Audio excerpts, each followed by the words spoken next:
Now, I'm Greg Dawes. I teach in both philosophy and the religion program here at Otago, and I'm delighted to be moderating this debate because we're kind of shifting gear from trying to explain belief in the afterlife to deciding if any of these beliefs could be true. And that's the kind of question a philosopher likes. So I'm very happy to be able to introduce the participants in this afternoon's debate, Michael Shermer and Justin Barrett. Michael's a well-known public intellectual. He's written and spoken on such a wide variety of topics that it's almost impossible to summarize his work. Among the books I'm familiar with, there are two I found particularly interesting. The first is Michael's early work on the work of Alfred Russel Wallace, the co-discoverer with Charles Darwin of evolution by natural selection. The second is Michael's very powerful and moving work, co-authored with Alex Grobman, on Holocaust denial, entitled Denying History. One chapter of that book ends with a rallying cry for the days in which we live. For all peoples around the world, Michael writes, our racial similarities vastly outweigh our racial differences. We are one race, one folk, one people. Amen, I want to say. On a more popular level, Michael is best known as the founder and author of Skeptic magazine. Although Michael is, it must be said, a skeptic in the modern rather than the ancient sense of that word, for I think it's fair to say he has no doubt that modern science provides a sure road to knowledge, even about matters such as moral truth. In that spirit, he's recently written a book on the topic of today's debate entitled Heavens on Earth, which I think we have, well, no, we don't have copies of, but so we look forward to hearing his reflections. On the other side of the debate, we have Justin Barrett. Now, Justin's perhaps not quite as well known as a public intellectual, but he's very well known to those of us involved in the academic study of religion.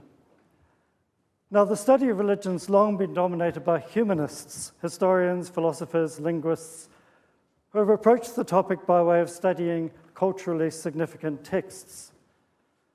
Justin's a leading figure in a movement which approaches the study of religion from the point of view of social psychology and cognitive science, a movement that's come to be known simply as the cognitive science of religion. Many of our speakers today, such as Jamin and Deb, have been leading figures in that movement. This has infused new life into old debates and given us all much food for thought. The central idea defended by Justin and his colleagues is that human mind is predisposed to belief in gods. That doesn't mean we have a kind of God module in our brain. It means that our ordinary cognitive faculties are such that they can be easily co-opted by religious beliefs. So religious beliefs are, in a sense, more natural for us than scientific beliefs. Justin's defended these views in books such as Why Would Anyone Believe in God?, Cognitive Science, Religion and Theology, and Born Believers, the Science of Children's Religious Belief. Now, many people involved in offering such explanations are inclined to think that they are somehow debunking explanations. They show, or at least suggest, that religious beliefs are false. Justin, I think it's fair to say, would vigorously dispute this idea, which makes him an excellent debating partner for Michael today.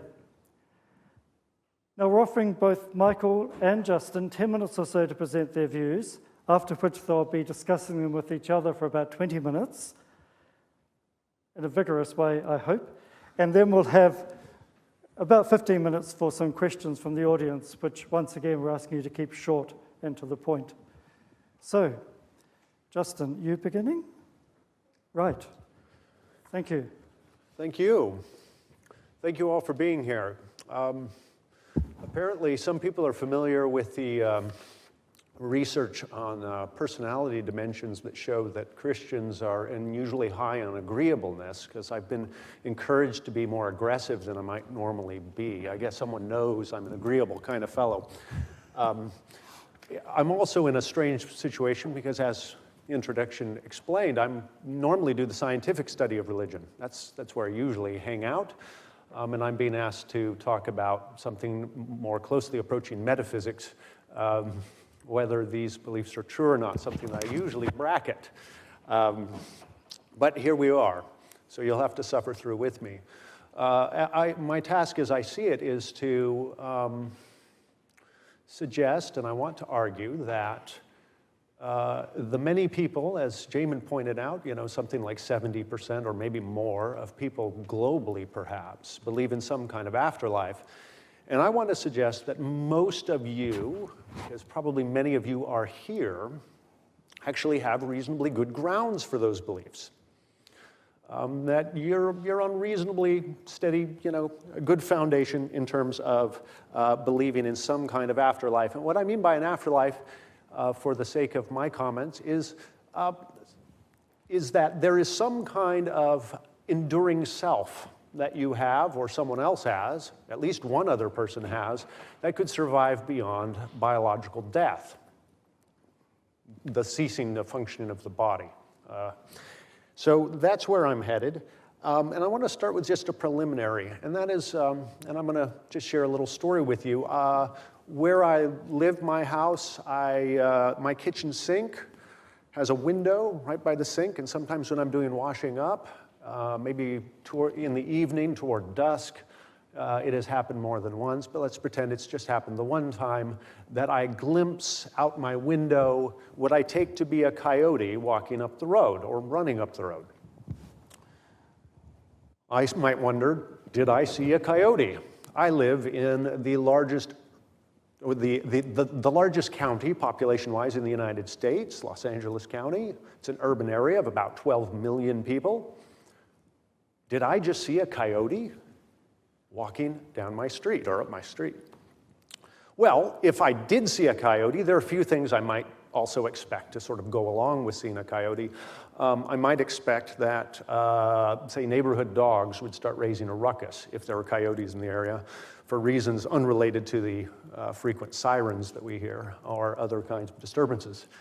Michael knows all about this. Until recently, we were kind of neighbors. We lived in the same town, so that lends a certain irony to this, that we've flown halfway around the world to talk to each other.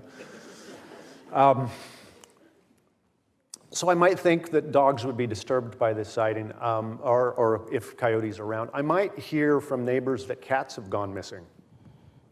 Of course, cats can go missing for all kinds of reasons, but a coyote being in the area might be one of those reasons why.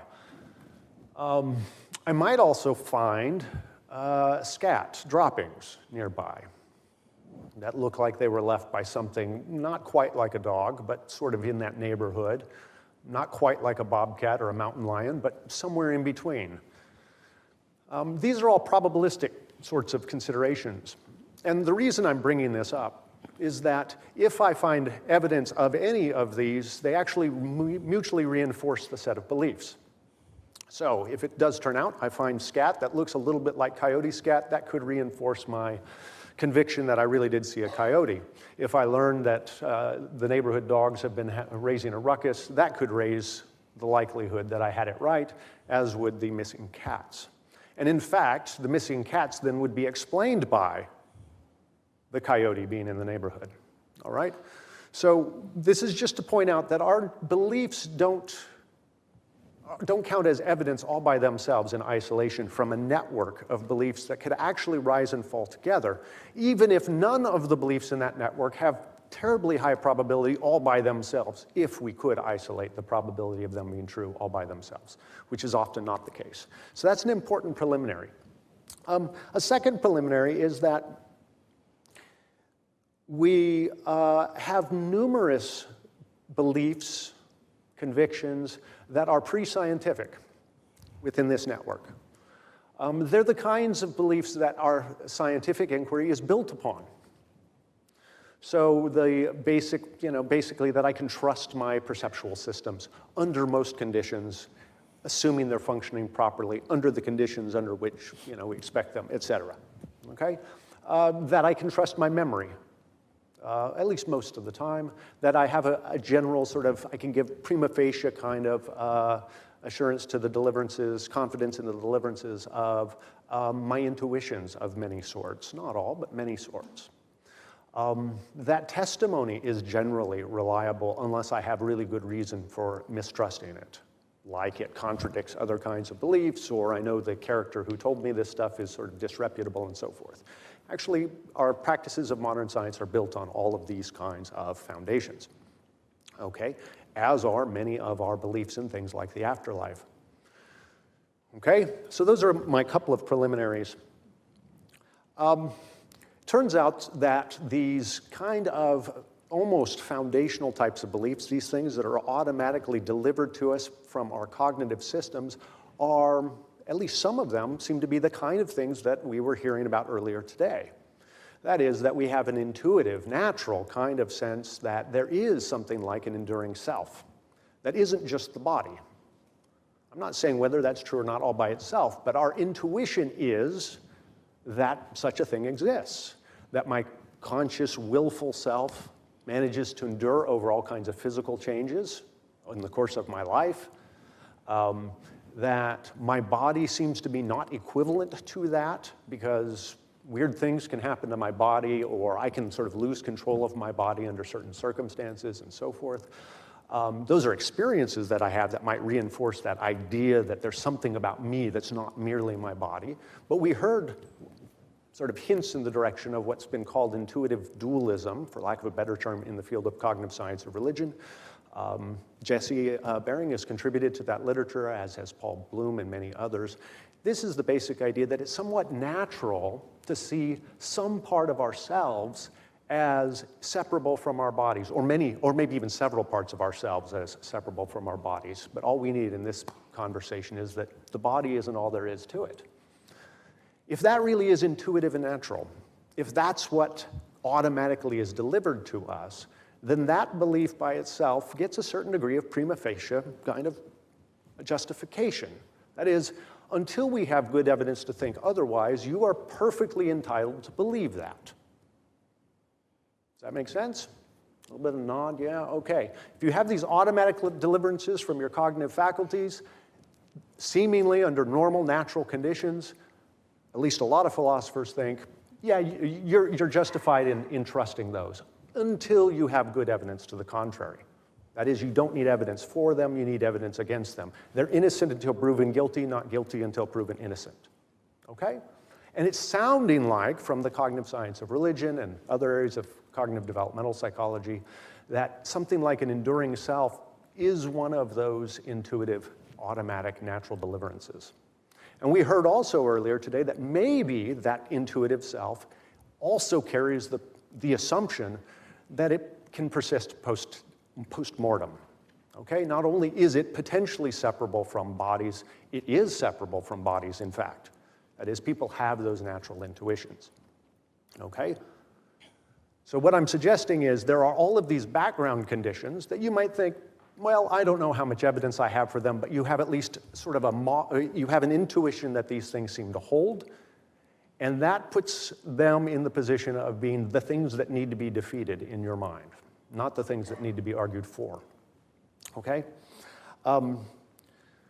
We might add to that particular kinds of cultural conditions, evidences that you might have. You may have particular experiences in which, for instance, a common experience that a lot of people have is that after someone that they know very well dies, they hear sounds or have images that they take to be perceptions of that person.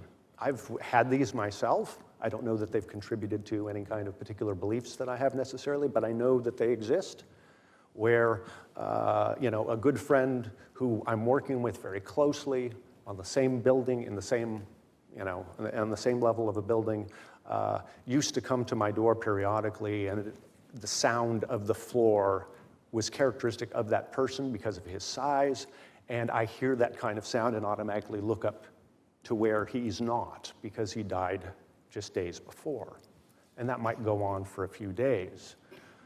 Those experiences then may reinforce or be supported by these intuitions we already have, making you think, no, I've got at least reasonable grounds initially to think that maybe a spirit is around for a period of time after death.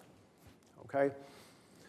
All of this then is also mutually reinforced if you have an idea about a God. okay? The idea of a creator God, of course, immediately raises the possibility that God could have created enduring bodies, enduring selves that are not attached to bodies necessarily. In fact, the God would be an existence proof of an enduring self that doesn't have a body. And certainly such a God would have the power to continue those enduring selves post-mortem, if the God so chose. But then why might you think that God would so choose? Well, the God might so choose, for instance, if the God made everybody to have some kind of a loving relationship with at least some subset of people. If that were the case, and some of those people decided to reciprocate that relationship, I don't know about you, but when I love somebody, I don't say, okay, I'm finished with you. Let's just end that relationship. So if God really does want to have a loving relationship with us, and some of us decide we want to reciprocate in kind, God may be motivated to reinstantiate that person, resurrect that person, let that person continue after death. All of that framework then gives us background conditions for reducing the evidential load we need from particular experiences or testimony or other kinds of considerations to bump us up to a full-blown belief that's justified. Okay, so that's my suggestion. Of course, this gets worked out in different traditions. I've referred to a particular kind of theistic tradition that may not fit other traditions, and those other traditions may have other background conditions that you, in some ways, feel like you have really good grounds for believing. Maybe they cohere with other kinds of experiences you've had, testimony you've had, memories you've had, perceptions you've had. My broadly theistic sort of view could also be elaborated by bringing in, a particularly Christian view. In the Christian tradition, at least, there's at least one person who we believe really did come back from the dead, and then that would provide sort of, well, there's at least an existence proof it's happened one time, and then that would count as evidence for life after death because, yeah, it's happened. So there you go. I'm not trying to argue for those positions now. I'm just trying to say that given that framework of background conditions, the way that our minds naturally work, the kind of beliefs that we often arrive at through fairly benign, I think non-vicious ways in our environment can provide a background condition that make little experiences that we have sort of rise to the level of legitimate evidence in support of beliefs in the afterlife. I'll stop there. Right, Michael, I'm sure there's plenty there. Yep, there's plenty. Yeah, oh yeah.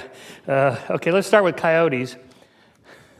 I lost 3 cats in the same mountain range there where we live near Pasadena. So I got a 120-pound dog, and that solved my coyote problem. But I've seen coyotes. My friends have seen the coyotes. I've seen dead coyotes when I'm out mountain biking. I've seen coyotes stuffed in museums. We know coyotes exist. So the claim, I think I saw a coyote is an ordinary claim. So you only need ordinary evidence to believe in it. Scat, a quick sighting, dead cats or cats gone missing, whatever. The claim that there's an afterlife or there was a single resurrection, say of Jesus, that's not an ordinary claim. That's an extraordinary claim for which we need extraordinary evidence, as skeptics like to say. And this gets back to, I think, really the core of epistemology and how we know what we know and what constitutes reliable knowledge. So Hume famously wrote a treatise on miracles. When I hear a story about somebody who said somebody who died came back to life, I ask myself, what's more likely? That the dead have risen, or that the story that's being told from a friend of a friend who heard somebody that knew somebody that thought somebody rose from the dead? What's more likely to be a miracle? And you weigh the one against the other, and that's where Hume outlines this proportionality of belief to evidence. What we would say extraordinary claims require extraordinary evidence. 100 billion people have lived and died before the 7.5 billion that are alive today. Not one has come back from the dead that we know of, unless you're a Christian, then one, apparently. But I don't accept that. And we can talk about near-death experiences and reincarnation and all that. I think the scientists have the better explanations for that, rather than those are examples of people that have died and come back. Not the least of which is they're called near-death experiences for a reason. They're near dead. They're not dead. If they were dead, we wouldn't hear the stories about what heaven was like. Okay. So, and when you look into the cases, the specific cases, that's always the case. You know, they always, the narrators say, oh, I was dead, you know, for 15 minutes or whatever. They're just repeating what some doctor said, you know, you were dead. They're not actually dead. You know, the brain waves are still going, the heart rate maybe stops, the definition of death is very fuzzy in the ER, and no one knows for sure, you know, and so there's some neural activity going on. You know, if you go away and be frozen for 3 days or 3 months or 300 years and then bring somebody back, then I'll be impressed. Okay, so those are not reliable stories. I know the James Liniger story pretty well. I was on Larry King's show on CNN with his parents, who told this incredible story about the little boy, you know, young boy being fascinated with airplanes and war and that sort of thing, as young boys are wont to be. And by the way, the boy wasn't on the show because he has virtually no memory of any of this.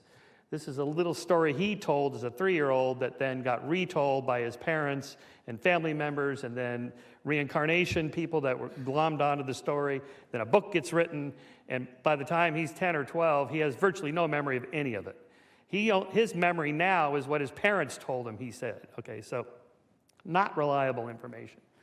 And now, Justin, it was a pretty interesting kind of twist there. Normally, skeptics say that the burden of proof is on the claimant making the claim, not on me to disprove it. So if you say, well, I think aliens have visited Earth, I say, well, that's nice. Prove it. Show me the body. You know, I think Bigfoot's real. Could be. Show me the body, and then I'll believe. You seem to be flipping that on its head, that if I have a sense that something's true, then the default position is it is true until proven otherwise. I would challenge that kind of epistemological approach, because our intuitions are not reliable. We know from research in the last half century or so from cognitive psychologists is that eyewitness is not reliable. Memory is not reliable.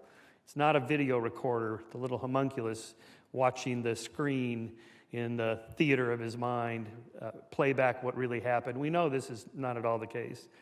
You know, the feelings I have about the way things are pretty unreliable. And, you know, all the priming research we've heard about today, you know, you can just prime people by the simplest unconscious things and get them to change what they think they saw or what they believe pretty dramatically. And they don't even know.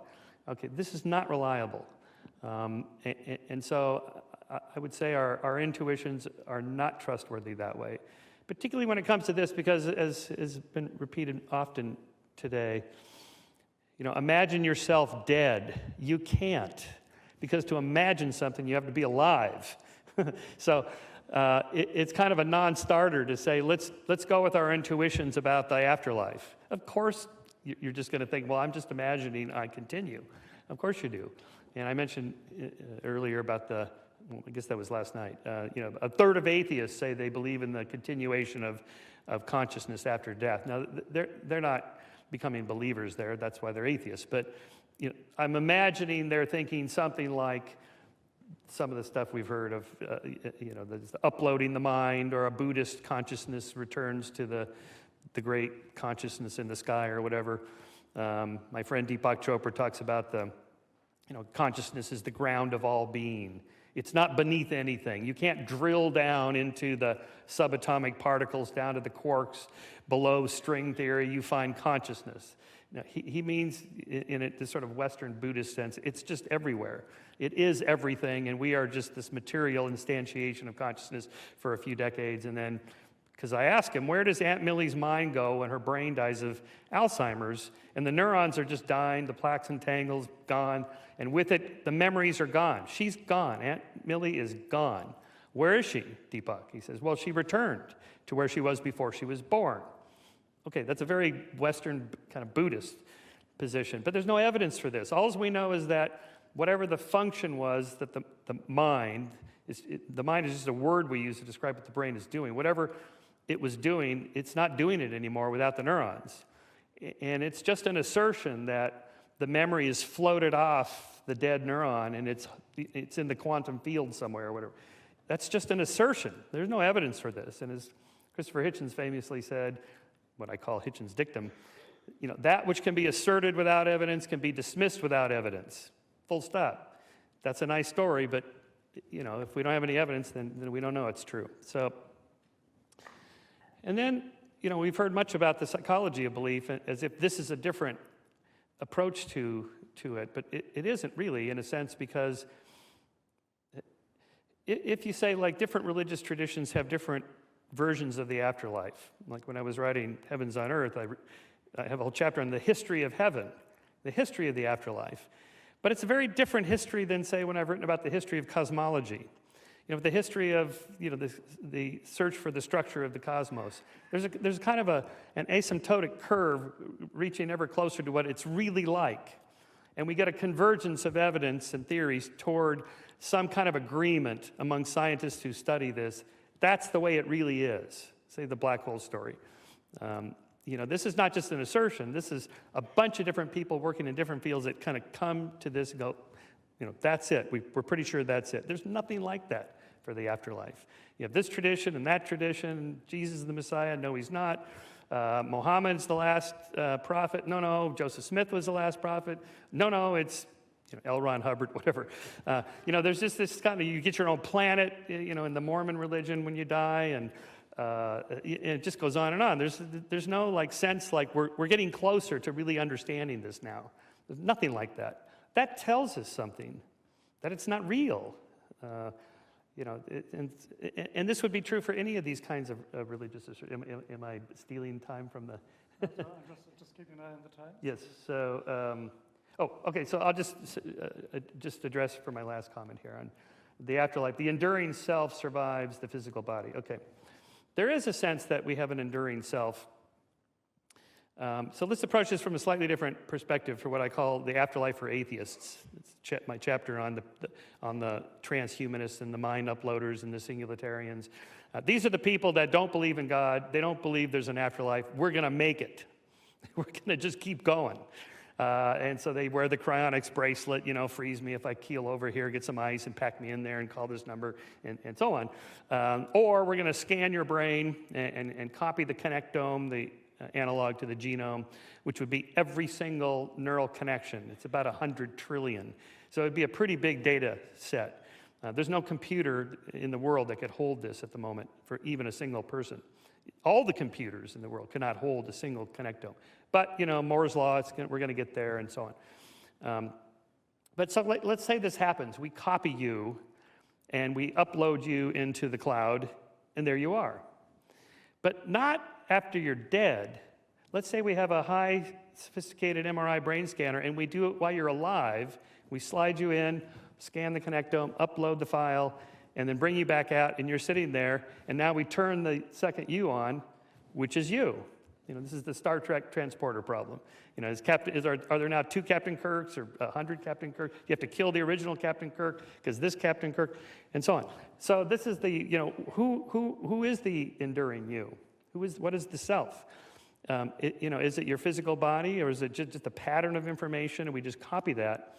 But so it's not just the memory self, mem self it's called in the jargon, but there's also the point of view self, the POV self. There's the self of you looking out your eyes, or the continuity from one moment to the next.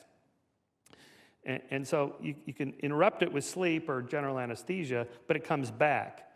Cryonics, I think, if it could be done, which it can't at the moment, but if it could be, it would just be like a long sleep. So I could see that you could achieve immortality, something like that, with that continuity of self, point of view self from one moment to the next. It's just a longer break there, whatever it is, 1,000 years or something.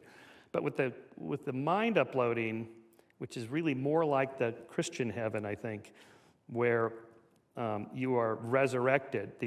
Most modern versions of the resurrection is it's sort of a copy of you that goes to heaven. Your body is still in the grave rotting. So you're up there as a copy. Well, that's not you.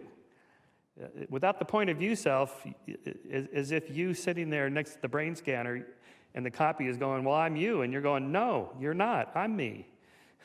So to me, the singularity mind uploading people have the same problem that, in my opinion, religious people have. What's up there with Jesus or whoever? Okay.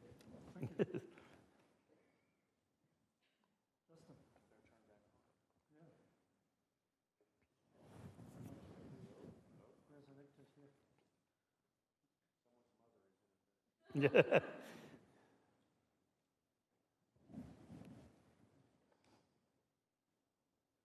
Okay, testing. There we go. All right. Thanks. Where to start? I need to clarify what I mean by intuitions. We'll start there. So I don't mean imagining the afterlife as an intuition. I don't mean it in the sense of, well, I've been sitting back and reflecting on this, and it seems to me that. I have in mind something a little bit less interesting, a little more mundane, and that's the really brute seeming that is this kind of non-inferential automatic deliverance of our cognitive faculties. For instance, that I exist, that you exist, that you have a mind, that there are other minded beings in this room. I just intuit those, I perceive those, right? That's what I mean by intuitions. It turns out that a lot of those types of things are precisely the kind of thing we don't have any direct evidence for. I have no direct evidence that any of us, well, maybe me, but that one's even dodgy, that anybody else here has a mind. But I think I'm on safe ground in believing that you do have minds. It's that kind of intuition that I'm talking about. And what we've been hearing from our science friends here is that something like, and that mind or self or whatever is not identical with the body is also one of these intuitions. At least that's the way the evidence seems to be going. So that's what I have in mind by intuitions. And it's not clear that we have shown that those are false. It's not shown that, and it's not clear to me that it's safe to say that, well, because we've just shown some classes of things you might call intuitions are faulty, and I agree with that. That's absolutely true. Therefore, we can't trust intuitions at all. If that were the case, we wouldn't get out of bed in the morning. We wouldn't do science. We couldn't possibly, because we wouldn't have the drivers to motivate us to frame our world around us, our belief system, including our confidence in our own beliefs. So it seems to me, and this is something that the skeptics, you referred to Hume, that Descartes and others recognized, that at a certain point you still have to keep going. And if you're going to keep going, you just have to accept some of these things and move on. And it seems to me we're perfectly justified in doing that. In fact, we'd be a little bit insane, I think, if we really did think, gee, I just don't even know if the rest of the world exists, or that other people have minds, or that this floor will, support my weight when I stick my foot on it. It just seems to me that if we're expecting that all of those classes of things in each and every case have to be evidentially proven, that's setting the evidential bar too high, even to get sciences going. So while I agree with you that there are many categories of intuitions, memory as well, that have shown to be unreliable, it seems to me that we have perfectly good grounds. In fact, we must accept that, in general, these mechanisms deliver us pretty good deliverances, at least on their face. That doesn't mean we stop. I'm with you there. We don't stop. That means when problems arise and we get evidence that really looks like it's to the contrary, yeah, we start looking at those. So how do we know that memory often doesn't work? Well, we remember those times, that we misremembered, for instance. Or we trust the testimony of other people who have studied those cases where memory didn't work, or perception or whatever. And they're definitely boundary conditions. I guess then those kinds of considerations make me really not happy with the idea that if evidence is taken in this very narrow kind of sense, that a lot of these kinds of things we're talking about are asserted without evidence and can be dismissed without evidence. That kind of evidentialism has fallen out of favor in, as far as I can tell, most domains of intellectual inquiry 80 years ago. And it doesn't seem like it's coming back. That's just way too strong a position. Certain kinds of moral truths could fall into these categories as well. You started with coyotes. Absolutely, coyotes are ordinary. I tried to give something that's ordinary. They're not ordinary for everyone, however. It is a probabilistic claim, whether or not there's a coyote. And I want to be careful about us not question-begging the afterlife by assuming that it is so extraordinary, prima facie, that then we must have extraordinary evidence. That seems to be cheating, question-begging, as the philosophers call it. But even still, what I'm suggesting is not that the idea of an afterlife, a specific idea of an afterlife. A coyote is a specific kind of thing. You might say, well, that a ghost is haunting a particular kind of dwelling in a particular kind of way is also very specific. And I'm probably with you and say that that's extraordinary. But what I'm suggesting is that dualism beliefs are not extraordinary of this kind. An enduring self-belief is not extraordinary. Those are actually quite ordinary. And it seems to me that not only do they not require much by way of evidence, they certainly, ordinary evidence would be sufficient, including our own experiences, phenomenological kinds of, our own experiences is good enough. I'm not sure that afterlife writ large is a fair category for me to apply that to. So I'm going to concede that to a certain level. But what I'm arguing is that if you already think that dualism is, that's pretty intuitive and it seems right until I have good evidence to think otherwise, and it sure seems like that self has nothing to do with biological death, then I'm on reasonable grounds at least to have a pretty low evidential threshold for thinking that that thing really does, under some circumstances, continue beyond death. But I don't want to monopolize. I'll stop there. I think we've got time for couple of more brief responses. Yeah, sure. Dualism. So you mentioned Paul Bloom. He calls us natural-born dualists. There's this idea that there's an essentialism to things. For example, Bruce Hood has done these experiments where he put up Mr. Rogers' sweater. Would you like to wear Mr. Rogers' sweater? Oh yes, that would be so nice. Now, in this box over here, I have Hitler's jacket. Oh, I have Hitler's jacket. I dry cleaned it. All right? No, I think he had Hitler's jacket. He also had Jeffrey Dahmer's jacket, the serial killer. I dry cleaned it, so there's no blood in there or anything like that. Still, there was a sense by subjects that evil and good is an essence that kind of floats off the body and into the ether, and you can pick it up. That's organ donors tend to think that the personality of the person that they got the heart from traveled with the heart and is now infusing their body. The volleyball Wilson in Tom Hanks' movie Castaway. That we're very good at infusing inanimate objects with essence in a dualistic way.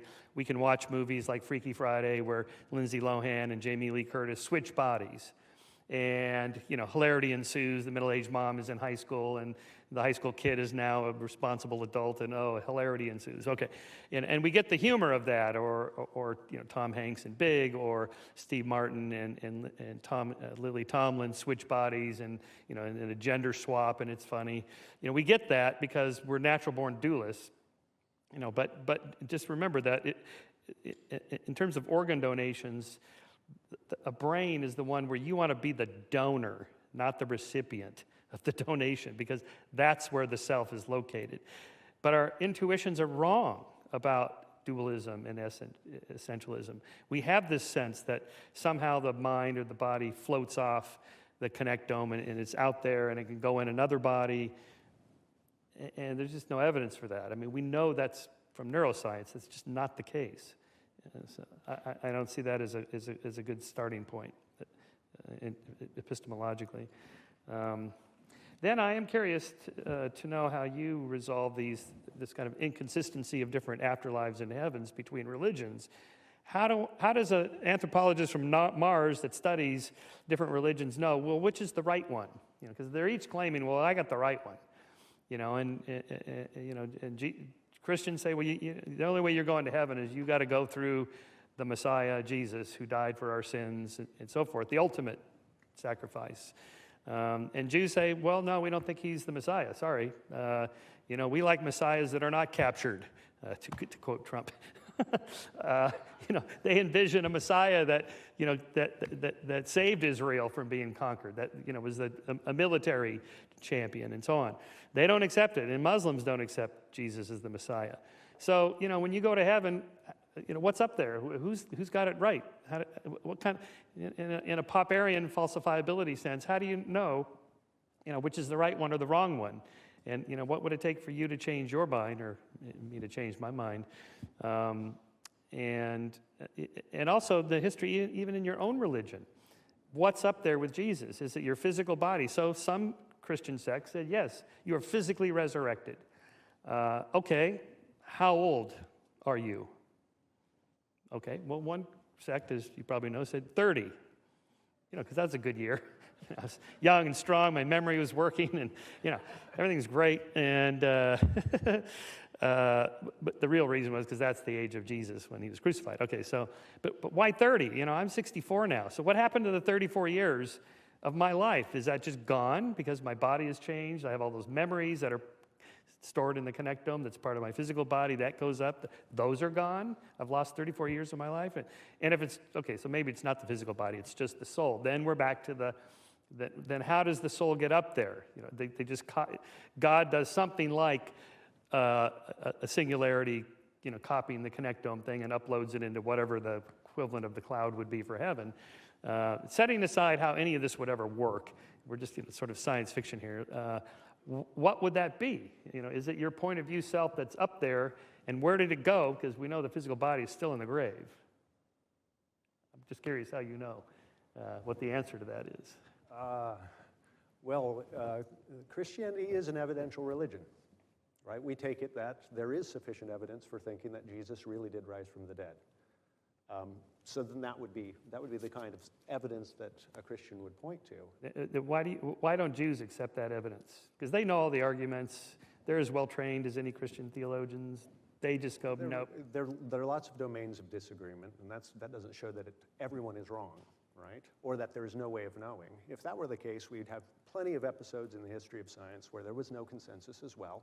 And a lack of consensus doesn't mean there isn't something real there. That was spurious, right?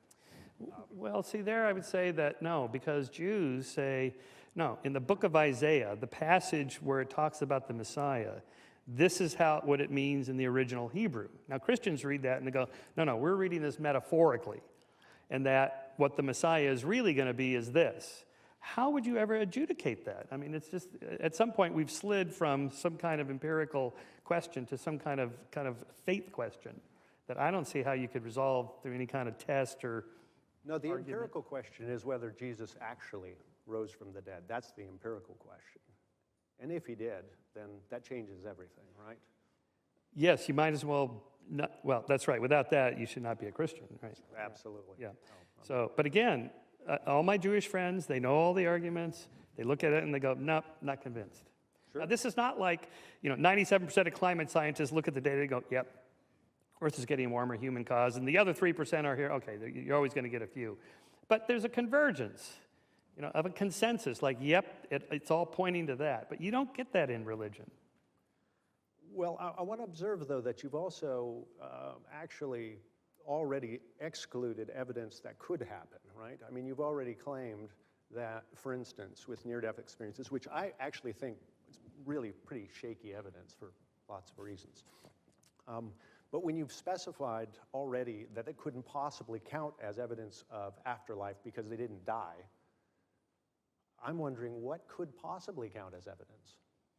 Well, I guess it would be something like... You've stipulated that it can't be, right? Because they're not really dead. So just the answer I would give to, say, my cryonics friends who say, well, this is theoretically possible. Okay, but freeze a dog for 3 months, and I don't mean just chilled for an hour. I mean like minus 160 degrees, where every molecule in the brain is frozen, and then bring it back, and if his memories are still intact, you got a proof of concept. Okay, something like that, where there are a few examples where people fall into a frozen river or whatever, and they're dead for 2 hours, but they're not really dead. They're cold.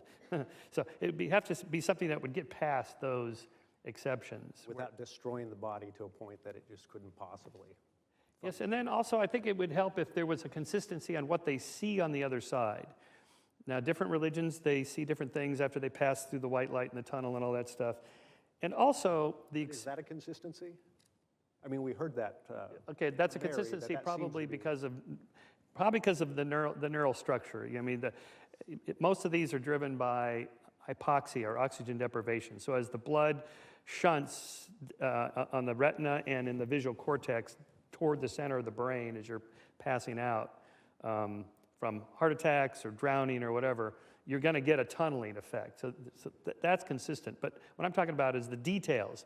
I went to the other side and there was Jesus or there was whatever. And so when I read like Eben Alexander's book, Proof of Heaven, Harvard neurologist, had a brain virus, his brain swelled, they induced coma, and as they're bringing him out of the coma, he's coming back in from that sort of fuzzy land into consciousness. He has this incredible experience. I went to heaven. The colors were unbelievable. The sounds and the sense. I had this deep feeling of incredible love and so on. To me, they're indistinguishable narratives from, like when I read Oliver Sacks's accounts, either of his patients that had various neurological problems or his own acid trips in the 60s, or I read Sam Harris's first chapter in Waking Up where he talks about taking ecstasy and what that was like. They all sound the same to me. I think tomorrow we're going to have a chance to discuss near-death experiences. So maybe we could take a moment or the last 10 minutes, to get some response and questions from the audience for either of our participants. There's one up here, two up here, another over here. Maybe our man here on the right could be. Thank you. Good. I asked a question to Mary today, but she didn't quite know the answer, and you seem to know a bit more about it. And as you've talked a wee bit about near-death experiences, I'd like to raise it again about the DMT being the cause of near-death visions, especially the tunnel of light and bursting through to other dimension or... Yeah, the DMT question is an interesting one because I can't remember if I mentioned this or not, but I have this invitation to go to Costa Rica for a week and do ayahuasca every day and do all the yoga and all the fun stuff. And I'm hesitant to do it. First of all, because I've read about the ayahuasca, you got to puke your guts out every day for hours, and this does not sound like big fun to me. But supposedly that's part of the purging process and so on, and almost everybody that does it has these incredible stories. But I went to this other side. There was this other place, and the doors of perception opened, and they mostly describe it as an incredibly powerful experience that is real. Now, I've read a few scientists that tried it, and they go, nope, I was just hallucinating.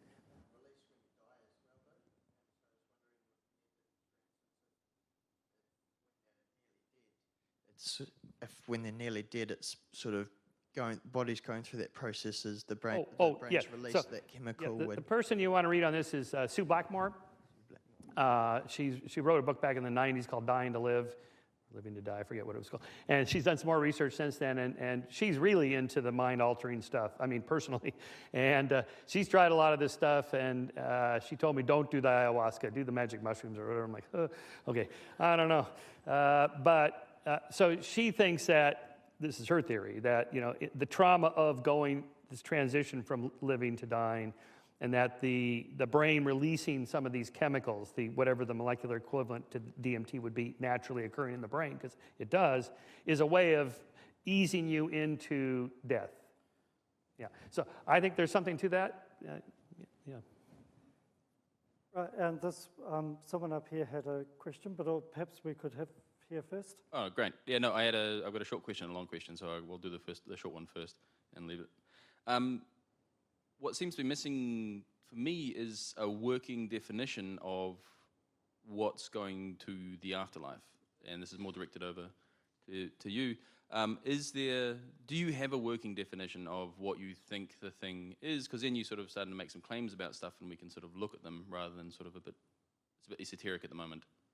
And so do you yourself have a working definition of what the thing is, or entity is, or consciousness is that goes to whatever the afterlife is? Yeah, it's a good question. I mean, and I recognize that there's some thorny issues surrounding this. And not being a good philosopher by trade, I'll give my feeble sort of, I think of it as at least analogous to something. I take sort of a blueprint model on this.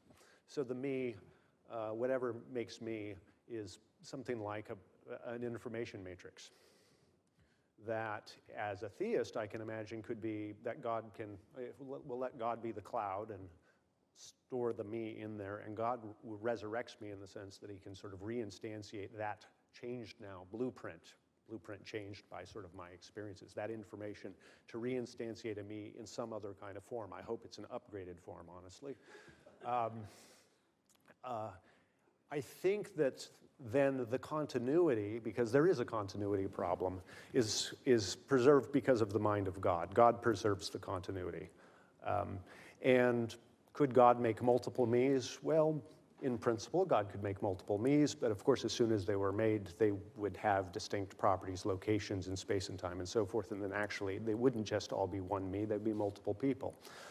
As far as I know, he may have made somebody else with my blueprint. I doubt that, but it's possible. I just suspect that he probably isn't interested in that because he seems to like diversity. But that's my sort of working model of, it's not that something gets preserved other than an information matrix gets reinstantiated in some other form, is the way I like to think about it, but yeah, not an expert on that. Right, we have another question over here, I think. Yes. Firstly, thank you, Dr. Shermer, for coming over. I've only not believed in the afterlife for 5 years. I used to think that the idea of going into nothingness was the most appalling idea in the world, but now I think the opposite. So, but I still struggle to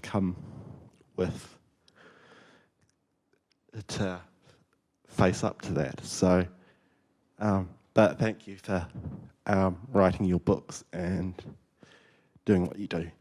Well, thank you for saying so. How old are you? 21? You shouldn't even, you're in your 20s. You don't even need to be thinking about this. Dude, you live in this life, not the afterlife, okay? And that's kind of the message of my book, is that, I don't know that there's no afterlife, of course. I take the null hypothesis seriously. There's probably not, but and if there is, and I'm pleasantly surprised, okay, fine. But it doesn't really matter because we live in this life, not the afterlife. We live in the here and now, not the hereafter. So make the most of it. Okay, we have one more question here. My question for Dr. Shermer is, are you compelled at all by the evidence presented this morning that people with a belief in the afterlife are happier in this life, live a more healthful life, have more satisfaction? Would that compel you to try on those beliefs? Oh, okay. Yeah. So, well, of course, one of the other talks showed that belief in hell, the carrot and the stick, it seems you need both in some circumstances. Unless you have a good government and a secure, safe society, then you don't need that so much. But I'll come at it a slightly different way, that this is the kind of belief in belief argument that a lot of my atheist friends make, that, of course, smart people don't believe in this nonsense, but the little people, they need this to help them get through the night. And the immoral people, they need this. And it's kind of a condescending argument, I think, that people need religion for some kind of moral control. I tend to think that if you tune the dials correctly, socially, politically, economically, you can nudge people in very moral directions. And also, as we saw with the data set with happiness, these Northern European countries are particularly score very high in happiness and self-satisfaction, self-reported anyway, in these secular societies. And that, to me, is a counter data to that. Now, there may be some pragmatic answers to this. Religious people are less likely to smoke. have dangerous, do dangerous things like drinking and drugs, have risky sex, things like this. So that's naturally going to lead to higher, healthy, longer lives and healthier lives. Then also the social capital.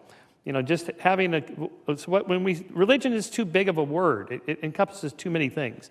What we want, as scientists, we want to operationally define exactly what we're talking about here. What variables matter, okay? Love, relationships, community, friendships, meaningful, purposeful work and tasks to get you out of bed in the morning. Those are the things that matter. And religion, some, can provide that. But there's lots of ways to get each of those components. And by the way, you mentioned love as this kind of intuitive thing. You know what you call love without evidence? Stalking. So, it's a Tim Minchin joke. Justin, do you want to have one more final response to any of this before we wrap up?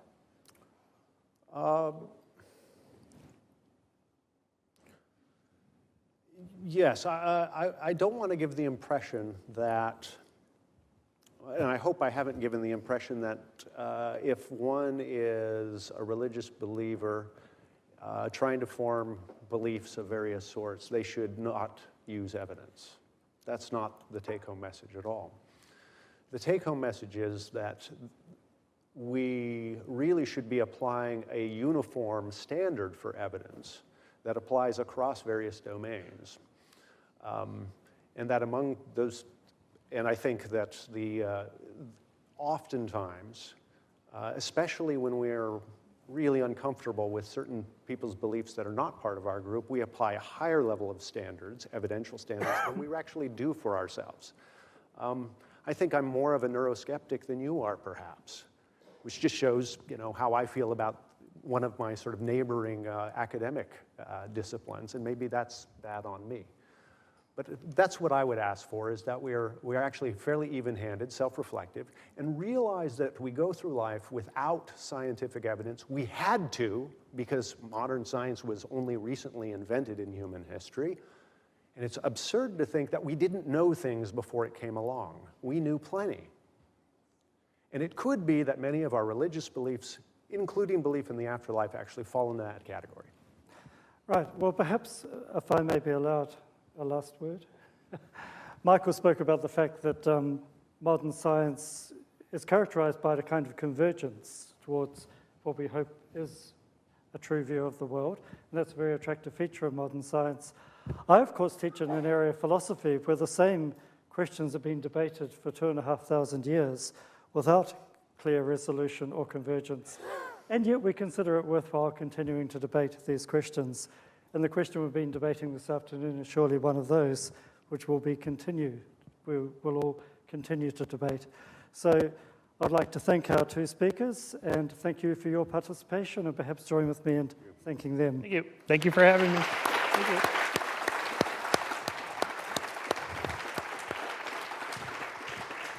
Thank you.